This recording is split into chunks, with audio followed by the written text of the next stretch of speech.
భారతీయ మూలాలున్న Zohran Mamdani New York నగర మేయర్గా ప్రమాణం చేశారు. మన్హట్టన్లోని చరిత్రాత్మక సిటీ హాల్ సబ్వే స్టేషన్లో గురువారం అర్ధరాత్రి న్యూయార్క్ మేయర్గా మమ్దాని బాధ్యతలు స్వీకరించారు. డెమోక్రటిక్ పార్టీకి చెందిన Mamdani New York attorney general Letitia James సమక్షంలో ఖురాన్పై చేయి వేసి ప్రమాణం చేశారు. అమెరికాలోని అతిపెద్ద నగరానికి మేయర్ అయిన మొదటి ముస్లిం నేతగా చరిత్ర సృష్టించారు. అనంతరం మాట్లాడిన మమ్దాని ఇది నిజంగా జీవితంలో ఒక గొప్ప గౌరవమని, అదృష్టమని పేర్కొన్నారు.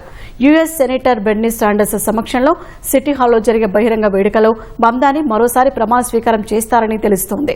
గతేడాది నవంబర్లో న్యూయార్క్ నగర మేయర్ పదవికి జరిగిన ఎన్నికల్లో మమ్దాని గెలిచి చరిత్ర సృష్టించారు.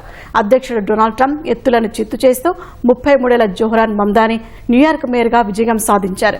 జోహరాన్ మమ్దాని 1991 అక్టోబర్లో ఉగాండాలోని కంపాలాలో జన్మించారు. తల్లి మీరా నాయర్ పంజాబీ హిందూ మహిళ. భారత దిగ్గజ దర్శకుల్లో ఆమె ఒకరు. తండ్రి మొహమ్మద్ మమ్దాని గుజరాతీ ముస్లిం. బాంబేలో జన్మిన మొహమ్మద్ మమ్దాని ఆ తర్వాత ఉగాండాకు వెళ్లి అక్కడే స్థిరపడ్డారు.